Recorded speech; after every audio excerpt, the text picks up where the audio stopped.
je vous remercie d'être venu.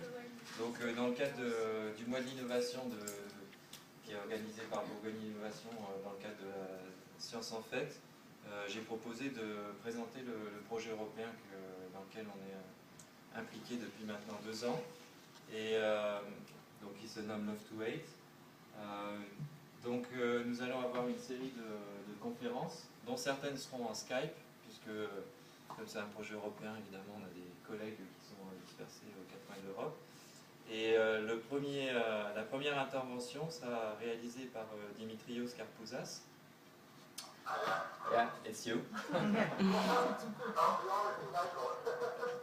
Donc, qui est le coordinateur du projet européen. Une fois qu'on aura fini la présentation de Dimitris, on ira en Italie, voir Federico Ferrari, qui travaille pour Aeforia.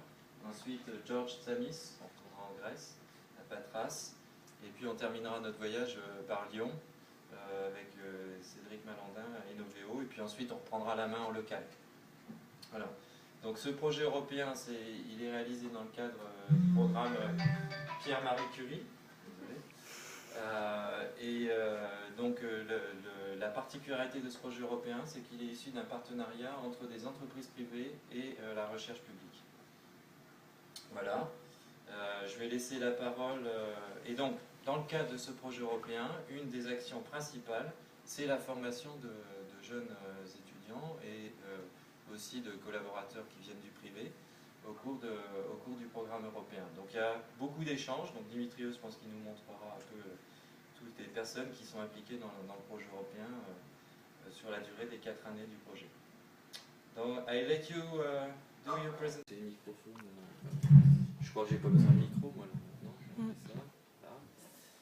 Donc on a un peu de retard par rapport on a même une demi-heure de retard, donc je vais faire vite ma présentation, parce que moi je présente pas de résultats, donc ça sera... Et après je laisserai la parole à Véronica et Céline. Alors, donc bon voilà, on est dans le cadre du projet Love to Hate. Donc je vais juste refaire une introduction un peu plus générale, parce que finalement Dimitrios n'a pas eu le temps de le faire, il est rentré direct dans le... Donc simplement rappeler que le sol, les sédiments et l'environnement hébergent de nombreux micro-organismes qui sont divers, abondants, et surtout qui remplissent un certain nombre de fonctions écosystémiques et qui assurent ainsi, on va dire, une bonne qualité de l'environnement.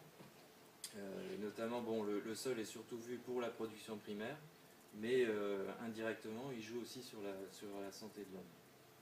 Alors, ces histoires de services écosystémiques, ils ont été mis en évidence, on va dire, dans cette publication, et depuis, on en entend parler.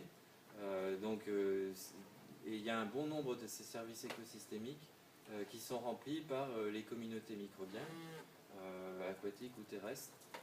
Parmi lesquels, bon, on peut citer par exemple le cycle des nutriments, par exemple, on parle de changement climatique aussi, les bactéries du sol sont capables d'émettre des gaz à effet de serre, par exemple, et l'agriculture en France est le 2e producteur de gaz à effet de serre, en raison de l'apport